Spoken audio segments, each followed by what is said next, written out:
Pantella?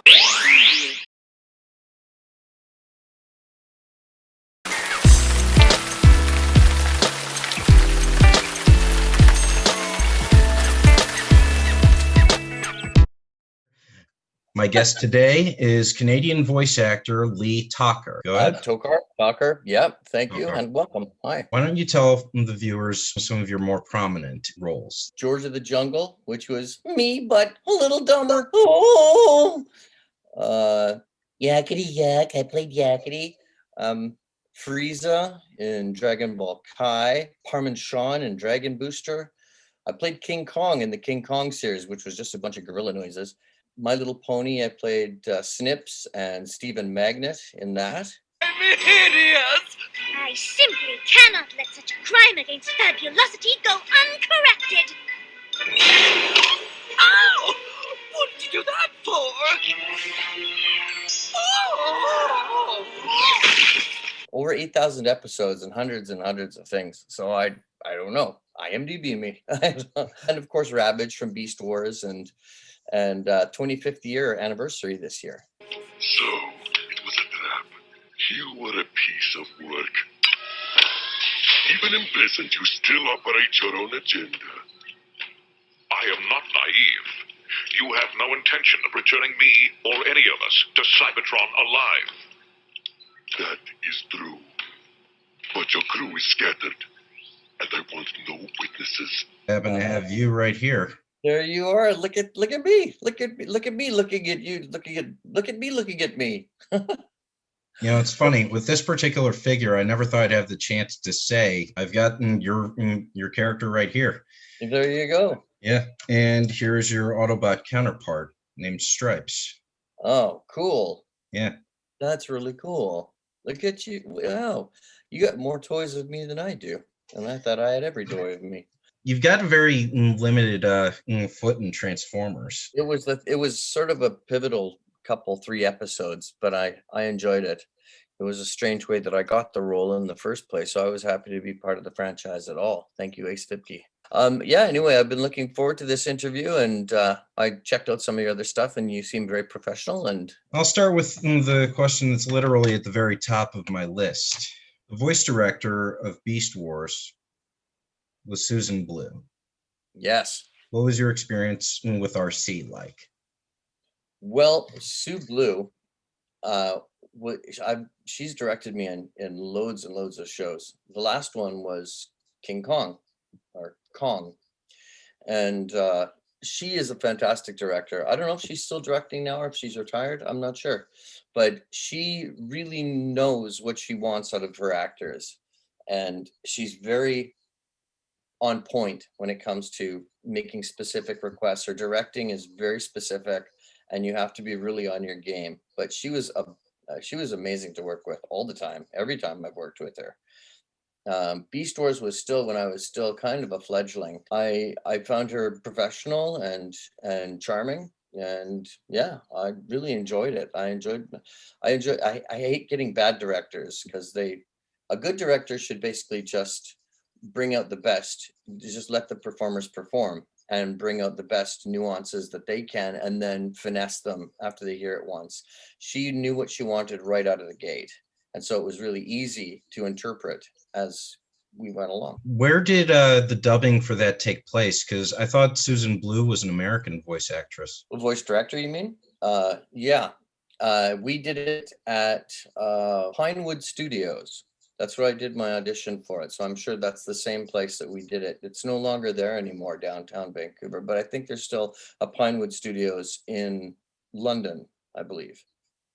But yeah, but it was at Pinewood. That's where we would have done, but I don't think we did dubbing. I think it was prelay at that point. So we just did it from the script, and then they made the cartoons around us. I've seen documentaries about how the voiceover industry differs from the way it's seen in Mrs. Doubtfire. Oh gosh, yeah. Yeah. Mrs. Doubtfire, oh my, that's... Oh, look at me, I'm melting like a snow cone in physics. First of all, didn't he like walk away from a gig or something in the beginning, like when he was Then doing? they got to do what they got to do. In the words of Porky Pig, That's not- piss off, Lou. Yeah. Very good, very good. Yeah. Yeah, but it's nothing like that. You wouldn't walk away from a job, first of all, like Robin did. But I did like his character, Mrs. Doubtfire. She was lovely. She was. Yeah, and correct me if I'm wrong, but they wouldn't really allow smoking in a voiceover studio, would they? Not anymore, but they did back in the day. I know that there is a rumor that has it that I believe it was at Pinewood Studios as well. Whoopi Goldberg was in, and she just smoked, and she didn't care. It's like, dude, I'm Whoopi Goldberg. I'll smoke if I want to smoke. So everybody's like, okay. She was Guinan. You could have her do whatever she wants. Trek. Oh yeah. Mhm. Oh, she was great. She was fantastic in Guinan as Guinan in Star Trek. Yep. Did you hook up with Whoopi Goldberg? Never figured out what kind of a being she was. She just had the big tilty hat. All I know is when Brent Spiner said their species was long-lived, he actually meant it because he met her around 500 years in the past from Star Trek Next Gen's time. That's right. Yeah. And you hear more about it in Star Trek Generations, where Malcolm McDowell was the villain. Yes. Yeah. Yeah. I haven't watched any of this. Well, I don't have cable anymore. I just have streaming. But I haven't seen any Star Trek Next Gen or Star Trek Deep Space. No, Deep Space I haven't seen forever. Like one of but I haven't seen the best out there. Yeah. Anyway, yeah. No smoking. No. In studios, not so much. No. The fact that Pudgy the Parrot's lip flaps were basically perfect to Robin Williams voicing, that's the indicator right there that it wasn't a dub. It was just to it can be a dub. Sometimes it just works out serendipitously that way. I've done lots of dubs, and the dubbing director would never let it go unless it sort of fit the mouth flaps pretty tight and pretty bang on. Well, I think it was just meant to accentuate what the industry would look like, sort of, because I mean, even with it being tailor made, seems like they were just giving an example where one wouldn't normally exist. Yeah, that could be. I mean, speculation, but yes, absolutely. I just know what it's like for me now to do it. I'm still, very much a working voice actor now. And it's always been a general practice the way that I was first introduced to it. Mm-hmm. There's been a few alterations, like sometimes, like Sue Blue, getting back to Sue Blue. She's one of the directors that didn't want the cast in session to wear headphones. But other than that, it's stayed basically the same. And now, of course, we have the pop guards over top of the microphone. So it keeps popping P's and T's and D's and sibilances and stuff, and wind W's. So the pop guard sort of keeps that. So these things have been introduced over the years. But when I started, it was a long time ago. I'm a dinosaur in this industry. So anyway, I'll let you continue. So basically, when you got your start was around the time Long John Baldry was Dr. Robotnik. That's right. Yeah. I worked with Long John many times before his passing. Including Sabrina the Animated Series. Yes, that's right. Yeah. He was a very interesting cat. Like, he has such history musically. Like, he's Long John Baldry, for God's sakes. Just like same as working with Jim Burns. So much music history. Like, I mean, with Long John, and they started the Yardbirds, Rod Stewart, and all these things. I mean, just listening to the stories in the green room, or when we're waiting to go into the session, like, amazing, just like royalty, really. The thing that impressed me most about Long John Baldry was how he could curl his R's. I mean, that was Robotnik's weekday afternoon trademark. Yeah. Whereas with Jim Cummings, He was more overlord. Yeah, yeah. Jim Cummings. Now there's a guy. I don't get starstruck very often, but when I went to Anthrocon as a guest host, as a guest person, they flew me over there and put me up in a fancy hotel and everything, and it was myself and Jim Cummings, and it was Anthrocon is a furry convention. I've never been to one before, and Jim Cummings was there, and I had panels with him, and I just every time I just have to pinch myself. I'm just like, oh my god, I'm sitting next to Winnie the Pooh. So And bonkers. and Bonkers and Tigger. I mean, oh my gosh. So it was that was that was one of my highlights of my career, meeting Jim. And regular, really nice, all of the really big stars like that in voiceover, they're all really genuinely nice, I found. I mean, if you approach them like just a normal person, they are normal people. They're just, you just, even I was starstruck, but sitting next to them though, a little bit, just Well, a you've got excellent taste, Lee, because Jim Cummings, he and Tara Strong, who is Canadian born, if I'm not yes, mistaken. she is. I keep reminding her. Tara Cherendoff, and Rob Paulson and Frank Welker. Yeah. Those would be like the golden salmon for me. Yeah, yeah. I would love to meet Frank Welker because I do a lot of animal. I've always been hired to do animal noises like King Kong and, apes and gorillas and monkeys and dolphins and dogs and cats, and so people have likened me. This is in my humble brags. People have likened me to the Canadian Frank Welker, and to which I would say Frank Welker wouldn't know who the hell I am. But that's nice to say. But I do tend to get a lot of acting roles doing animal sounds and impressions, so I can rap a sound of like a dog, like I'm just that it's just very normal for me to do. I speak That's very gibberish. impressive. And Bibble was another gibberishy kind of thing for the Barbie movies in the franchise. Wow. So I do all that stuff, but Frank would never know who I am, probably. I don't know, but I'd like to meet him, and I would have liked to have met Mel Blanc, obviously. But alas and alack. You're gonna have to settle for me. I suppose so, Doc. Yeah. Try doing a Tasmanian devil. Oh gosh, I think the glasses would fly off my face. I haven't done him before, but I know what he sounds like. Something like that. Let's see.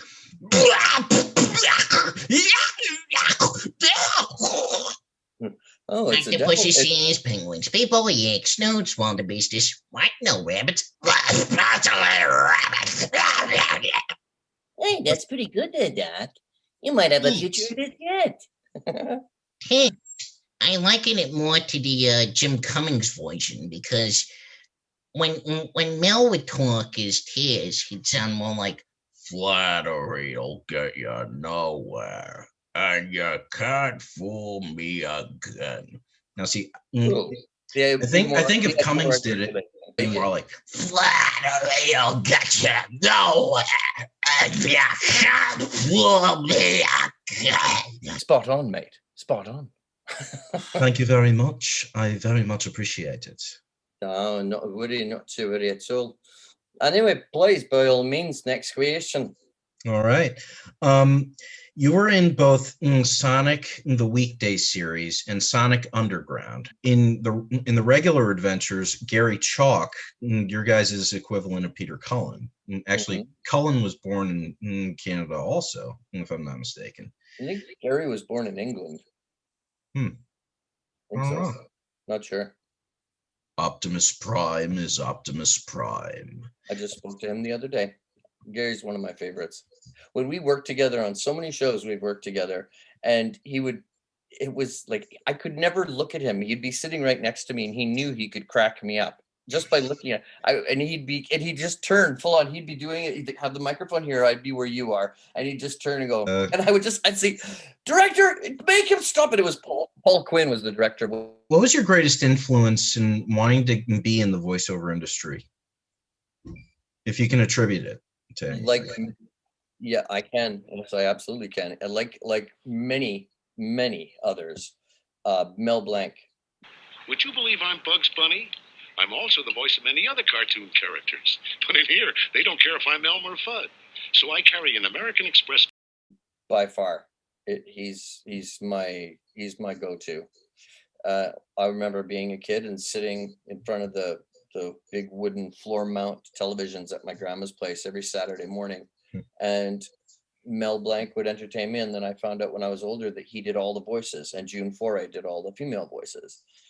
And I was just enamored. I was enthralled that somebody could make more than one voice coming out of one mouth.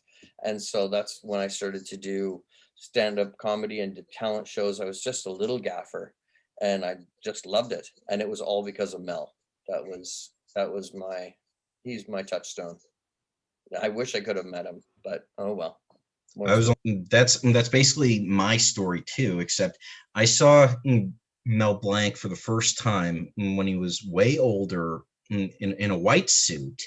And unfortunately, this was a special that was hosted by Bill Cosby.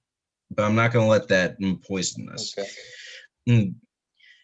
I couldn't believe it. I was like maybe in third grade when I saw this, and it's the same effect that you described.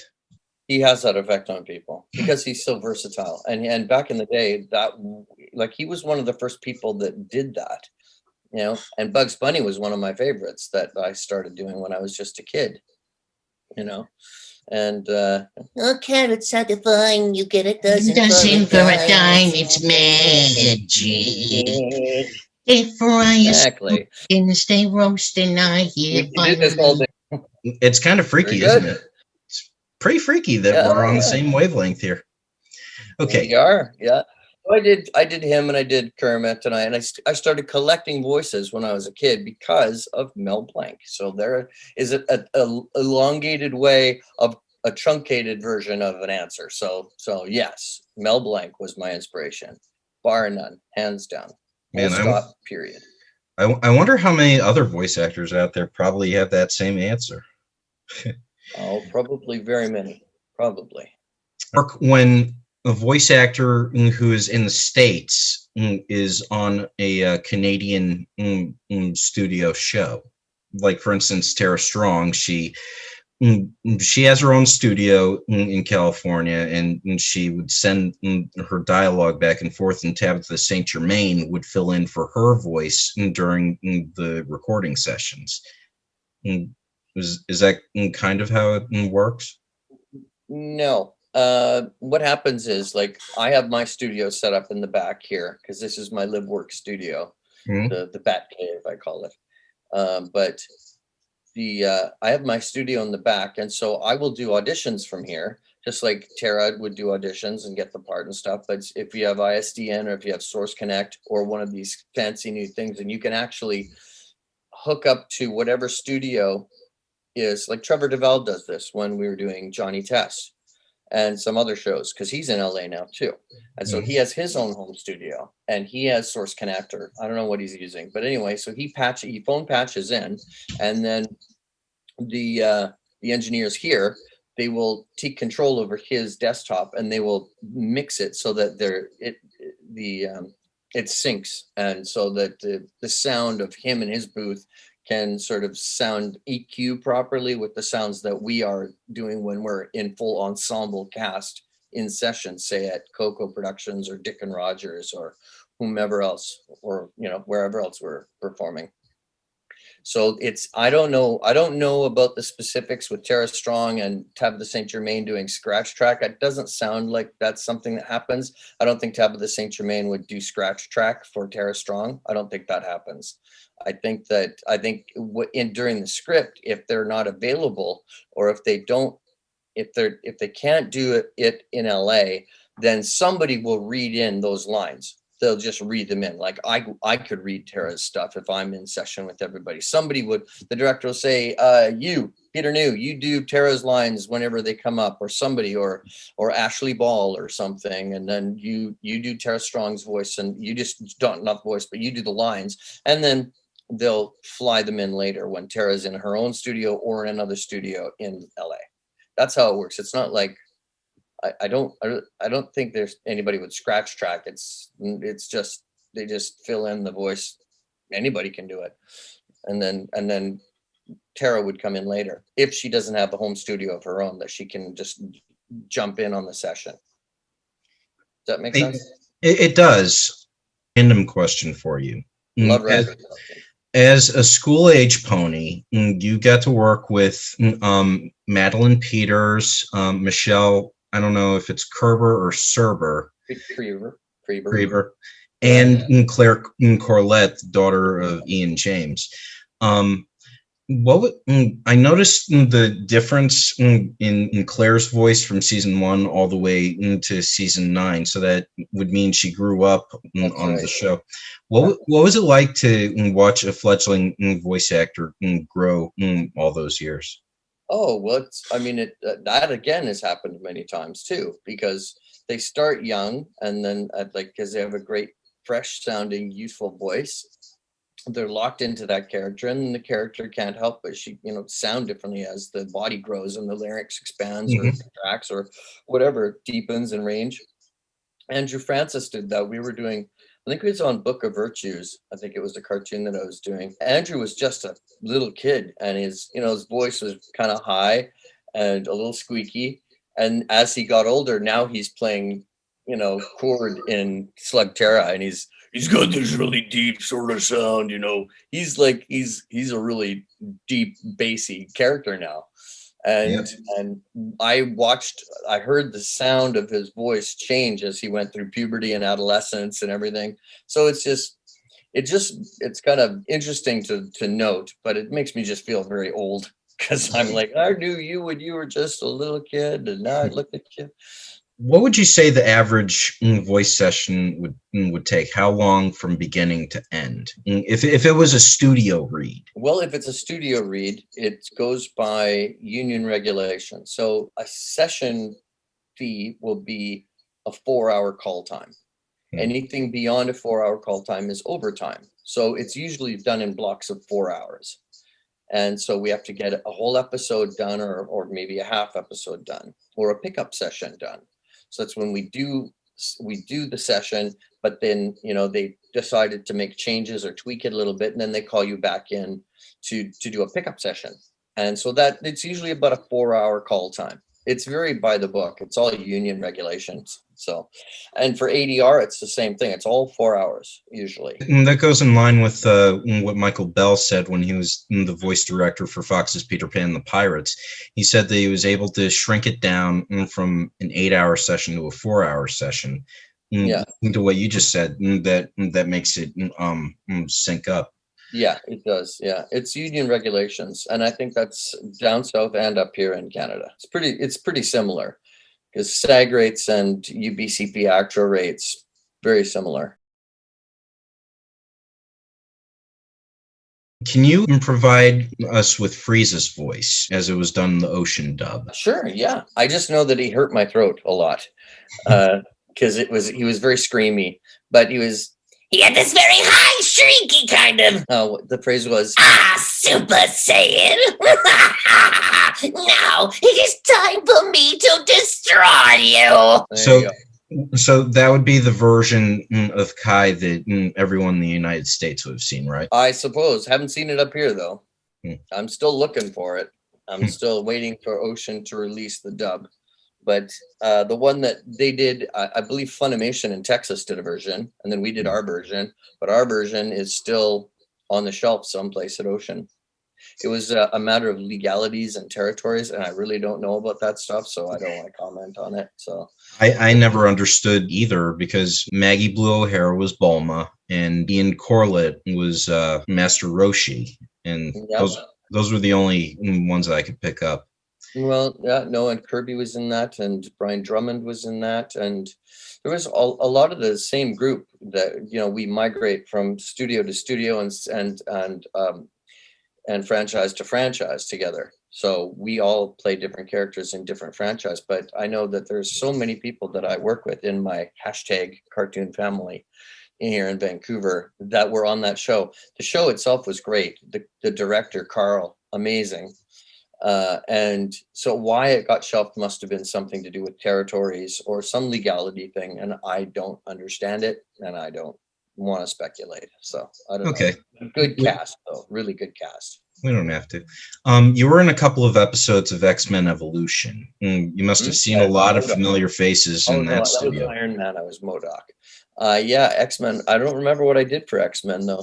You were one of the Morlocks. One with sort of like a lizard nose or something. That sounds familiar. Do you have a clip of that? I was just getting food. I know, Lucid. This wasn't your fault. Like, even in the shows that we do all the time, the director still, if we go from one season to the next season, some of us do so many voices in so many cartoons that at the beginning of the next season, even though we know, like for Johnny Test, we've been 7 seasons, even still, day one, they still play voice reps for us to get us back into the groove of where that voice sort of sits in our larynx and in our head. So that muscle memory and that memory retention comes into play. So we get lost even doing characters we've been doing for years. So to do a character I've only done three times in 3 episodes or something like that, very highly unlikely I could reproduce it unless it was like a really memorable role, like in a very big franchise where I worked really hard to get it and keep it. Like, I know, like when I did Darth Maul in Lego in the Yoda Chronicles for Star Wars, I was so excited to get anything on that. But I really liked the dark side of Darth Maul, and I love the voice. Like I really practiced that voice a lot, so I can do that in an instant. In Equestria Girls, in the first movie, you and Richard Ian Cox were both the henchmen to Rebecca Chilquette, which brings to mind your ad-libbing in the next movie that followed after that. Snails out of here! I'm just so fly to better than I'm DJ Snazzy Snails. I like whales. When I go to the beach, I always bring my pails. Everybody knows my favorite color is orange. My rhymes are so fly to better than an orange, yo! Yeah! Yeah! Represent!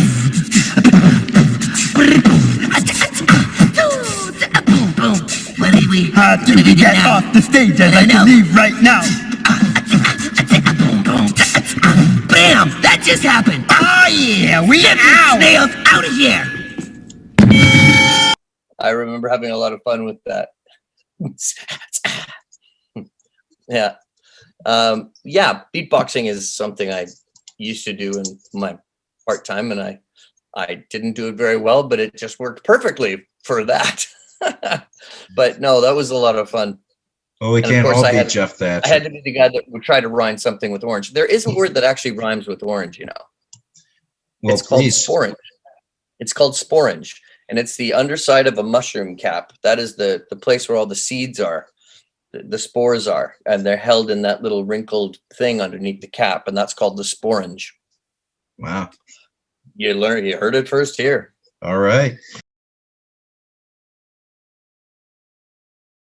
Well, I think I can provide an example here, but there's a 50% chance that I could be wrong, and it could be Ian James Corlett.